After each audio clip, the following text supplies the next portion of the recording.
Hello दोस्तों, स्वागत है आप सबका। और उम्मीद है कि आप सभी का ऑलमोस्ट उत्तराखंड पीसीएस का 2023 या 2021 कह लीजिए, उसका जो मेंस है वो ओवर हो चुका होगा। तो ये सही समय है इस पेपर को एनालाइज करने का। इस वीडियो में मैं आपको इस पेपर को एनालाइज करूंगा। हम देखेंगे कि क्या डिफिकल्टी लेवल था पेपर का, किस टाइप का क्वेश्चन पेपर आया था, किस टाइप के क्वेश्चन पूछे गए थे, और एक्सपेक्टेड कट ऑफ क्या रह सकती है और किसको एक्सपेक्ट करना चाहिए इंटरव्यू कॉल, और इन सब बातों पे फोकस करेंगे। हम हर पेपर को डिटेल में एनालाइज नहीं करेंगे, जस्ट एक फर्स्ट जिस्ट जो होती है, जब हम पेपर को पहली बार देखते हैं, पढ़ते हैं और उससे हमें क्या समझ में आता है, सिर्फ इस चीज पर हम फोकस करेंगे। और उसके आधार पर और डिटेल एनालिसिस हर पेपर का वो खैर बात का विषय है, वो अभी का विषय नहीं है। जस्ट पहले लुक में और पहले जिस्ट हम ऊपर ऊपर देखते हैं, उससे हमें क्या समझ में आया पेपर के बारे में, चलिए वो देखने की कोशिश करते हैं। तो सबसे पहले मैं इसको पेपर वाइज देखता हूँ। यदि हम हिंदी के पेपर की बात करें तो हिंदी का paper was not expected lines. Hindi का पेपर हमेशा ही लेंदी होता है उत्तराखंड पीसीएस का, इस बार भी लेंदी था, अनएक्सपेक्टेड लाइंस था। बहुत ज्यादा इसमें कुछ वो नहीं थे, कोई बहुत ज्यादा डिफरेंस मुझे पहले के दो साल के जो पेपर्स आए थे उनसे नहीं लगा इसमें। जोशीमठ आपदा वाला एक एस्से जो उन्होंने पूछा था वो बिल्कुल करंट का क्वेश्चन था। बाकी एस्से लगभग सभी एक्सपेक्टेड लाइंस पे थे। आप जानते कि क्योंकि जो टॉपिक्स दिए रहते हैं वही उसमें से ऐसे आता है, तो वहीं से आया। जोशीमठ आपदा पे जो ऐसे पूछा गया था वो डेफिनेटली बिल्कुल रिसेंट टाइम का ऐसे था। तो यदि मैं इस पूरे पेपर की बात करूं ओवरऑल, तो मुझे पेपर सेम लेवल का लगा, बहुत डिफरेंस नहीं था। कुछ क्वेश्चन जैसे मानकीकरण को उसने कई सारे ऑप्शंस इस बार दे दिए थे, पिछली बार तक एक बार दो ऑप्शंस दिए थे, एक बार भी नहीं दिया था। तो ऑप्शंस ज्यादा दे दिए थे, तो पेपर का जो लेवल था वो मैं कहूंगा ऑलमोस्ट सेम लेवल पे था। लेंथ हमेशा ही ज्यादा रही है हिंदी के पेपर की, लैंग्वेज के पेपर की, और ऐसे और सेम लाइंस। तो फर्स्ट पेपर की बात करें तो डिफिकल्टी लेवल सेम, और कोई अनएक्सपेक्टेड चीज इसमें नहीं थी, it was on expected lines. अब बात करते हैं सेकंड पेपर की, मतलब हिस्ट्री का जो पेपर था। हिस्ट्री का पेपर का था, काफी चेंजेस में इस बार हमें देखने को मिले। सबसे पहले यदि हम 2 मार्कर की बात करें तो पहली बार 2 मार्कर में देखिए डिस्क्राइब, एनालाइज, एक्सप्लेन, मतलब 20 वर्ड्स में क्या कोई एक्सप्लेन करेगा, क्या डिस्क्राइब करेगा चीजों को। तो मुझे लगता है कि 20 मार्कर थोड़े से डिफिकल्ट थे। उसके बाद जो क्वेश्चंस कुछ पूछे गए थे, जैसे पुराण से ज्योग्राफी को लिंक किया था, चंद्रगुप्त मौर्य वाला जो क्वेश्चन था, वो थोड़े से ऐसे क्वेश्चंस थे जो एनसीईआरटीज में जनरली नहीं मिलते, या मिलते भी हैं तो उन्हें छुपे हुए होते हैं, और हम लोग उनको इतनी तैयारी नहीं करते। तो इसकी वजह से कुछ चीजें क्या थी उसमें डिफिकल्ट था इस पेपर। उसके बाद उत्तराखंड का काफी कुछ दिया गया है। 16 मार्कर में उत्तराखंड के 3 क्वेश्चंस देना अपने आप में बड़ी बात है, तो ये थोड़ा इसमें एक चेंज था। अगर हम पेपर की बात करें तो पेपर बहुत एनालिटिकल ज्यादा था इस बार। पिछली बार तक फैक्चुअल और डायरेक्ट पूछा जाता था, इस बार थोड़ा सा एनालिटिकल पेपर था। और ऐसा भी लगता है कि जो हिस्ट्री ऑप्शनल वाले बच्चे होंगे, जो यूपीएससी में जिनका हिस्ट्री ऑप्शनल होगा, उनको इससे थोड़ा बेनिफिट इस पेपर में मिला होगा, क्योंकि वो उसको उस तरीके से पढ़ते हैं, एनालाइज करते हैं चीजों को, ज्यादा डिटेल में जाते हैं, इन डेप्थ एनालिसिस करते हैं। जनरल स्टडीज में हम इतना नहीं पढ़ते। तो अगर हम हिस्ट्री के पेपर की बात करें तो ये पेपर क्या था, ज्यादा डिफिकल्ट था, अनकन्वेंशनल था। लास्ट जो 2012 और 2016 का जो पीसीएस था उसके कंपैरिजन में हिस्ट्री का पेपर डेफिनेटली क्या था, डिफिकल्ट था। अब आते हैं नेक्स्ट पेपर में, पॉलिटी की पेपर की बात करते हैं। तो अगेन काफी कुछ ऑन एक्सपेक्टेड लाइंस, इसमें बहुत ज्यादा चेंजेस नहीं थे, लेकिन फिर भी इसमें क्या करंट अफेयर्स इस बार बहुत ज्यादा था, जो कि करंट अफेयर्स जनरली कम होता है, तो इसलिए तो करंट अफेयर्स ज्यादा डाला गया था इसमें। और अगर हम बात करें तो स्पोर्ट्स के क्वेश्चन, आईआर के क्वेश्चन, इंटरनेशनल रिलेशंस के क्वेश्चन, इंटरनेशनल इश्यूज के question, policies, recent policies, current affairs. तो जो बच्चे एस्पिरेंट्स उत्तराखंड पीसीएस की स्पेसिफिकली तैयारी करते हैं, वो जनरली हम मानते हैं कि पेपर बहुत ट्रेडिशनल टाइप का आएगा, सिलेबस से, बुक से आएगा, लेकिन इस बार ऐसा नहीं हुआ। पॉलिटी में इन्होंने थोड़ा अनएक्सपेक्टेड लाइंस पे क्वेश्चन दिया, although paper was not that difficult, लेकिन करंट अफेयर्स डाल दी, स्पोर्ट्स के question, recent government policies, even Uttarakhand government की स्टेट की पॉलिसीज भी पूछी। तो जिसकी वजह से क्या हुआ, पेपर थोड़ा सा अनकन्वेंशनल हो गया, ट्रेडिशनल टाइप नहीं रहा। अब इसी तरीके से यदि हम देखें तो एआरसी की रिकमेंडेशंस को 20 वर्ड्स में पूछना, मतलब आपको बहुत अच्छी राइटिंग स्किल चाहिए, इवन एग्जामिनर को भी सोचने के लिए बहुत चाहिए इसमें कि इसने एआरसी की रिकमेंडेशंस को 20 वर्ड्स में, अगर आप सारी की सारी रिकमेंडेशन के नाम भी लिखने लगे ना, जो उसकी 1 2 3 4 थी, तो भी नहीं हो पाएगा। तो मुझे नहीं समझ में आया कि किस हिसाब से क्वेश्चन पूछा गया था। इट इज लाइक जैसे हिस्ट्री में पूछते हैं कि 20 वर्ड्स में एनालाइज, एक्सप्लेन एंड डिस्क्राइब वाले क्वेश्चन, तो वो कुछ इसी टाइप का मुझे क्वेश्चन लगा। उत्तराखंड को इसमें कंसिडरेबल वेटेज दिया गया है पॉलिटी के पेपर में भी। उसके बाद जैसे द्रौपदी मुर्मू वाला जो क्वेश्चन था, अगेन वेरी एनालिटिकल क्वेश्चन, जो कि उत्तराखंड पीसीएस टाइप क्वेश्चन नहीं था। प्रीवियसली इस टाइप के इतने एनालिटिकल और इस टाइप के क्वेश्चन नहीं पूछे गए थे। G20 का क्वेश्चन काफी करंट से रिलेटेड था, ऐसे ही कुछ गवर्नमेंट पॉलिसीज करंट से रिलेटेड थी।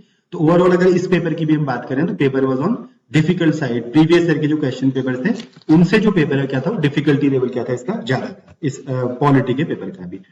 अब हम बात करते हैं ज्योग्राफी के पेपर थ्रू। ज्योग्राफी का paper this time again on expected lines पे था। ज्योग्राफी वाज लाइक लैंग्वेज का जो हिंदी का पेपर था, लगभग उसी टाइप का था, कन्वेंशनल पेपर था। कुछ क्वेश्चन जैसे पिग्मी ट्राइब इन इंडिया, हम लोग जनरली इंडिया में पिग्मी ट्राइब के बारे में हम लोग नहीं पढ़ते हैं, तो पिग्मी ट्राइब के बारे में देना अपने आप में ये क्या था, एक अलग क्वेश्चन था, जो कि बीबीसी की किसी एक रिपोर्ट से उठाया गया क्वेश्चन था। आपने देखा होगा 2016 में बीबीसी की एक रिपोर्ट थी जिसमें उन्होंने द फॉरगेटन पीपल करके एक रिपोर्ट दी थी, उस पे पिग्मी ट्राइब के बारे में था, तो मेरे ख्याल से वहां से लिया गया। ज्यादातर क्वेश्चन स्ट्रेट फॉरवर्ड क्वेश्चन थे, बहुत ज्यादा घुमाए नहीं गए थे, एनालिटिकल नहीं थे। उसके बाद अगर हम उत्तराखंड को फिर से काफी कुछ वेटेज जिसमें पेपर में भी दिया गया। यदि ज्योग्राफी को पेपर की हम बात करें तो it was on easy to moderate, मतलब उसी सेम लेवल पे था जैसा कि प्रीवियस ईयर्स में रहा है, तो बहुत ज्यादा ज्योग्राफी का पेपर अलग नहीं था। अब हम इकोनॉमी की बात करें तो इकोनॉमी में कुछ क्वेश्चन हम जानते हैं कि ज्योग्राफी के रिपीट क्वेश्चन, जैसे सस्टेनेबल डेवलपमेंट, दोनों क्वेश्चन में 2 मार्कर में पूछ लिया। इसी तरीके से हाइड्रोइलेक्ट्रिक प्रोजेक्ट, तो ये दिखता है कि उत्तराखंड पीसीएस का जब क्वेश्चन पेपर बनता है ना, तो मतलब 2 सेट क्वेश्चन बनाने वाले भी आपस में साथ नहीं बैठते, या फिर ये कहें कि हम इस चीज को देखते ही नहीं। अब एक तरीके से कहा जा सकता है कि भाई दोनों में अप्रोच अलग होगी। सस्टेनेबल डेवलपमेंट जब हम ज्योग्राफी में पढ़ेंगे तो उसकी अप्रोच अलग होगी, इकोनॉमी में उसकी अप्रोच अलग होगी। इसी तरीके से हाइड्रोइलेक्ट्रिक प्रोजेक्ट, लेकिन फैक्चुअल क्वेश्चन है, क्या अलग लिखोगे, और आपने उसको रिपीट कर दिया, तो it shows lack of application of mind while framing the question papers. मतलब दिमाग थोड़ा कम, एप्लीकेशन ऑफ माइंड थोड़ी कम लगती है, तब इस टाइप के क्वेश्चंस बनते हैं। लेकिन इकोनॉमी में जैसे तो सब वो था। उसके बाद अब जैसे एक फैक्चुअल क्वेश्चन था कि एक साल में कितनी बार रेपो रेट इंक्रीज करी, मतलब इस टाइप के फैक्ट को कौन याद करता है और इसका क्या रिलेवेंस क्या है, मतलब आपके एग्जाम में क्या रिलेवेंस है। तो ये दिखाता है कि बहुत ही पुअर फ्रेमिंग क्वेश्चंस की, मतलब मैं तो यही कहूंगा, ये मेरा ओपिनियन है अपना। तो इस टाइप के क्वेश्चंस बहुत ज्यादा अच्छे पीसीएस स्टैंडर्ड के नहीं माने जाते, लेकिन इस बार थे। जोशीमठ आपदा बिल्कुल रिसेंट जो हुआ है वो आपको दिया गया, इन्होंने जोशीमठ आपदा के बारे में ऐसे क्वेश्चन पूछा गया। उसके अलावा 2023-24 के बजट से क्वेश्चन पूछा गया। तो ये चीजें दिखाने की चाह रहा था, मतलब आयोग ये दिखाना चाह रहा था कि भाई हमने क्वेश्चंस को रिसेंटली फ्रेम किया है। तो जो हमारा क्वेश्चन पेपर लीक हुआ था उसके बाद आयोग ने कहा था कि हम दोबारा से नए सेट ऑफ क्वेश्चंस बनाएंगे, तो मेरे ख्याल से ये दिखाना भी चाह रहा था आयोग। तो बहुत ही रिसेंट हमारा जोशीमठ आपदा हो या इस साल का जो बजट था 23-24 का सेंट्रल गवर्नमेंट का, वो इन्होंने दिया। उत्तराखंड के बारे में देखिए काफी कुछ पूछा, 8 मार्कर में एग्रीकल्चर पॉलिसी, हेल्थ पॉलिसी पूछना, तो गवर्नमेंट की पॉलिसीज के बारे में इन्होंने फिर पूछा है, तो उत्तराखंड को कंसिडरेबल वेटेज इसमें दिया है। यदि मैं ओवरऑल पेपर की बात करूं इकोनॉमी का, तो it was moderate to difficult, मतलब लगभग पहले ऐसा ही था, थोड़ा सा डिफिकल्टी लेवल इसका भी ज्यादा था, इकोनॉमी का डिफिकल्टी लेवल भी ज्यादा था। अब आते हैं साइंस के पेपर में। साइंस का पेपर सबसे अलग पेपर, मतलब इस बार का साइंस का पेपर पहले जैसे पेपर्स का नहीं था। क्यों नहीं था? पहले जो साइंस का पेपर होता था ज्यादातर वो बुकिश होता था, सिलेबस में जो टॉपिक्स एनसीईआरटी बुक के दिए हुए वहां से ज्यादा आता था। इस बार इन्होंने इसको ज्यादा यूपीएससी टाइप बना दिया, मतलब जनरल स्टडीज टाइप ज्यादा बनाया। तो ये लेस कन्वेंशनल था, पहले इसी जैसा नहीं था, अलग पेपर था इस बार जो साइंस का। डेफिनेटली आप सबने इसको देखा होगा।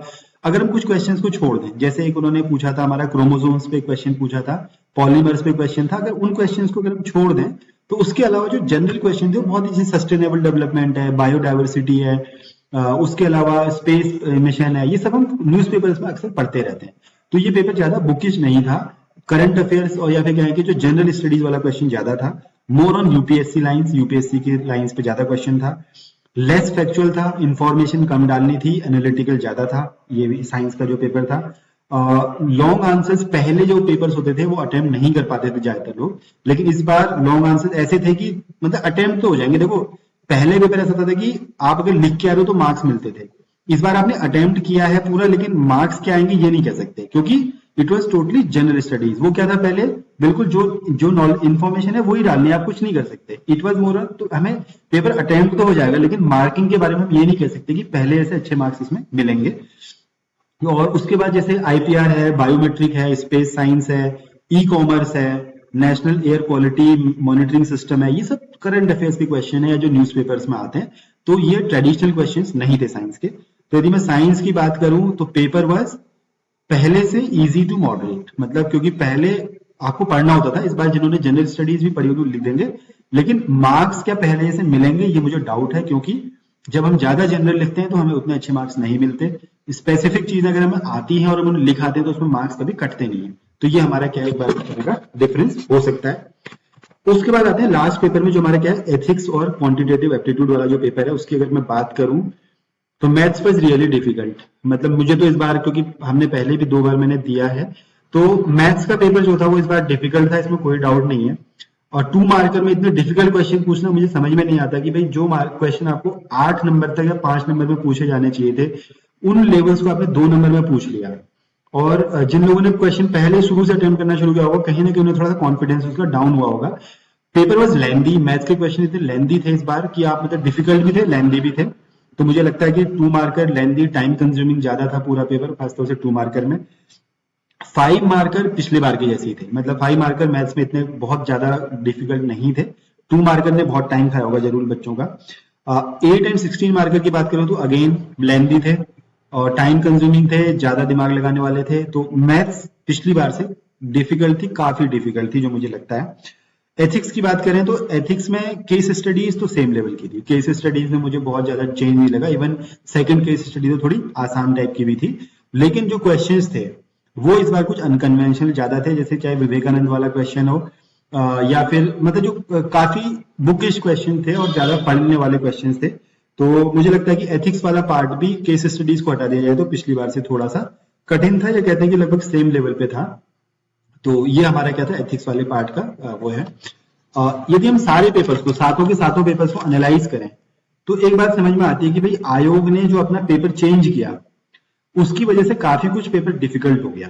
क्योंकि पेपर लीक की बात उठी तो आयोग ने कहा था कि पेपर चेंज करेंगे, तो जो क्वेश्चन पेपर चेंज किया तो पेपर डिफिकल्ट तो हो गया लेकिन स्टैंडर्ड डाउन हो गया पेपर का। मतलब ये मेरा मानना है, क्योंकि पीसीएस के पेपर में आप मतलब आपको हर चीज पे ध्यान देना होता है कि भाई क्या आप 2 मार्कर में पूछ रहे हैं, क्या 16 मार्कर में पूछ रहे हैं। यदि आप 2 मार्कर में डिस्क्राइब, एनालाइज, एआरसी की पूरी रिकमेंडेशंस 2 मार्कर में पूछने लगे तो अपने आप में थोड़ा बहुत मुझे लगता है कि आपको क्वेश्चन के फ्रेमिंग के बारे में सोचना चाहिए। इतने ज्यादा क्वेश्चंस रिपीट होना भी अपने आप में बड़ी अजीब सी बात है। तो इसके बाद जो आपकी जो रीफ्रेमिंग करी है ना क्वेश्चन पेपर्स की, उसकी वजह से जल्दीबाजी में करंट अफेयर्स तो बहुत भर दिया, इतना भर दिया कि मतलब वो दिखाना की कोशिश करी कि भाई अभी 10 दिन पहले का भी एग्जाम में आ सकता है। लेकिन उसकी वजह से कह सकते हैं कि पेपर डिफिकल्ट हुआ और साथ में लेकिन अनकन्वेंशनल भी हो गया, लेकिन थोड़ा सा स्टैंडर्ड डाउन हुआ। ज्यादा यूपीएससी पैटर्न पे इस बार क्वेश्चन पेपर थे क्योंकि ज्यादा एनालिटिकल थे। पॉलिटी भी देखें, साइंस देखें या हिस्ट्री भी देखें तो ज्यादा एनालिटिकल हमारे क्वेश्चंस थे। तो यूपीएससी पैटर्न पे थे। जो बच्चे यूपीएससी की प्रिपरेशन कर रहे होंगे उन्हें इसमें डेफिनेटली फायदा मिला होगा। लेकिन क्योंकि उत्तराखंड की जैसे मैथमेटिक्स है और उत्तराखंड वाला पार्ट काफी पूछा है तो उससे थोड़ा बहुत उनको मतलब बैलेंस हो गई चीजें। तो पेपर का जो डिफिकल्टी लेवल था वो क्या था, ज्यादा। पहले के दोनों साल से इस बार का पेपर का डिफिकल्टी लेवल ज्यादा था सभी ओवरऑल अगर बात करें। यदि हम बात करें कि कट ऑफ की, अगर हम बात करें कट ऑफ क्या जाएगी, सबसे डिफिकल्ट बिजनेस है कट ऑफ प्रिडिक्ट करना। और उत्तराखंड में इसलिए क्योंकि कोई हमारे पास ट्रेंड नहीं है, अभी तक नए पैटर्न में 2 ही बार हुआ है और दोनों बार कोई ट्रेंड निकल के सामने नहीं आया है। लेकिन क्या फैक्टर्स हैं जो कट ऑफ को डिसाइड करेंगे। नंबर ऑफ सीट्स इस बार ज्यादा थी, लास्ट टाइम से तो ज्यादा ही थी, तो नंबर ऑफ सीट ज्यादा थी। तो नंबर ऑफ सीट ज्यादा थी तो नंबर ऑफ कैंडिडेट्स भी ज्यादा थे, इसलिए कॉम्पिटिशन क्या था, ज्यादा था। तो कॉम्पिटिशन क्या करेगा, कट ऑफ को ऊपर ले जाएगा, number of seats cut off को नीचे ले जाएंगी। तो मानते हैं कि दोनों क्या हो जाएंगे, बैलेंस हो जाएंगे। तो इससे ज्यादा फर्क नहीं पड़ने वाला। पेपर अनकन्वेंशनल था, डिफिकल्ट था, तो इससे तो डेफिनेटली हमारी कट ऑफ पे क्या करेगा, असर पड़ने वाला है। तो इसकी वजह से कट ऑफ क्या होगी, डाउन आएगी। Paper was definitely unconventional. Science general studies type का था, पूरा अटेम्प्ट हो भी गया होगा तो मार्क्स का लेवल हमें नहीं पता क्या मिलेंगे। तो इसलिए मुझे लगता है कि पेपर डाउन, पेपर डिफिकल्ट था तो कट ऑफ कम होगी। मार्किंग कैसी होगी हमें नहीं पता, लेकिन जिस हिसाब से आयोग का मूड है लगता है कि मार्किंग भी क्या होगी, डिफिकल्ट होगी। और जब कहीं पे ना पूरा पेपर अटेम्प्ट हो रहा होता है, ज्यादातर बच्चे अटेम्प्ट कर रहे होते हैं, तो मार्किंग थोड़ा डिफिकल्ट हो जाती है। तो मुझे लगता है कि मार्किंग थोड़ा डिफिकल्ट साइड में जाएगी।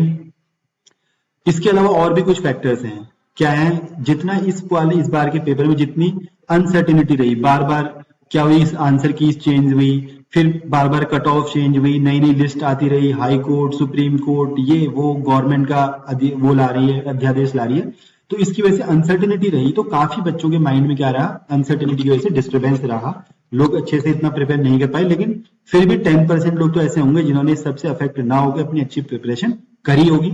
तो उसका कट ऑफ पे फर्क पड़ेगा, क्या पड़ेगा कह नहीं सकते, थोड़ा बहुत डाउन आ सकती है कट ऑफ इसकी वजह से भी। उसके बाद कुल मिला के अगर कहें तो cut off will be less, पिछली बार से कट ऑफ कम जाएगी। कितनी कम जाएगी, 10 से 15 नंबर, 20 नंबर तक कट ऑफ कम जाएगी लास्ट टाइम से। ओवरऑल अगर हम सिनेरियो को देखें तो ऐसे एस्पिरेंट्स जिन्होंने पूरा पेपर अटेम्प्ट किया है विद एवरेज क्वालिटी, मतलब पूरा पेपर अटेम्प्ट किया है with average quality, they can definitely expect the call for the interview. जिन्होंने पूरा पेपर अटेम्प्ट किया है, क्वालिटी एवरेज रखी है, उनका कॉल आ सकता है, आ जाएगा, डेफिनेटली आ जाएगा मुझे लगता है। और ऐसे एस्पिरेंट्स जिन्होंने कुछ पेपर छोड़ा है, मान लिया 10% छोड़ रखा है, लेकिन क्वालिटी अच्छी मैनेज कर दी, वहां पर क्वालिटी अच्छी लिखी है, उनका भी क्या हो सकता है, इंटरव्यू कॉल आ जाएगा, जहां तक इस बार आ जाना चाहिए। और जिन्होंने क्वालिटी और पूरा अटेम्प्ट किया, क्वालिटी भी अच्छी रखी है, तो वो तो उनके बारे में कहना ही क्या, उनको तो बहुत अच्छा है। तो कट ऑफ के बारे में यही कहूंगा, 10 से 15 नंबर कम जाएगी। जिन्होंने पेपर पूरा अटेम्प्ट किया है with average quality, they can expect the call. अभी टाइम लगेगा पेपर चेक होने में, 5 से 6 महीने कम से कम लगेंगे। तो आप लोग एक दो दिन एंजॉय कीजिए, फिर अपने अगले एग्जाम्स की प्रिपरेशन में लग जाइए। कुछ लोग यूपीएससी देंगे, तो आप यूपीएससी की तैयारी में लग जाइए। और जो लोग पीसीएस देना चाहते हैं उनके लिए सबसे इंपॉर्टेंट न्यूज लास्ट में, कि दोबारा पीसीएस का फॉर्म आने वाला है। ये हमारे पास न्यूज है कि भाई फॉर्म आने वाला है। और इस बार की सबसे अच्छी बात यह है कि एसडीएम की बहुत सीट्स आएंगी। अभी गवर्नमेंट ने, आपने देखा कि एसडीएम की 26 सीटें बढ़ाई हैं, तो 13 आपको डायरेक्ट रिक्रूटमेंट वालों को मिलेंगी, तो 13 सीट्स वो हो गई। लगभग 12-13 सीट्स पहले से खाली हैं। तो 20, मतलब उत्तराखंड के इतिहास में इतनी ज्यादा एसडीएम की सीट कभी नहीं आई है।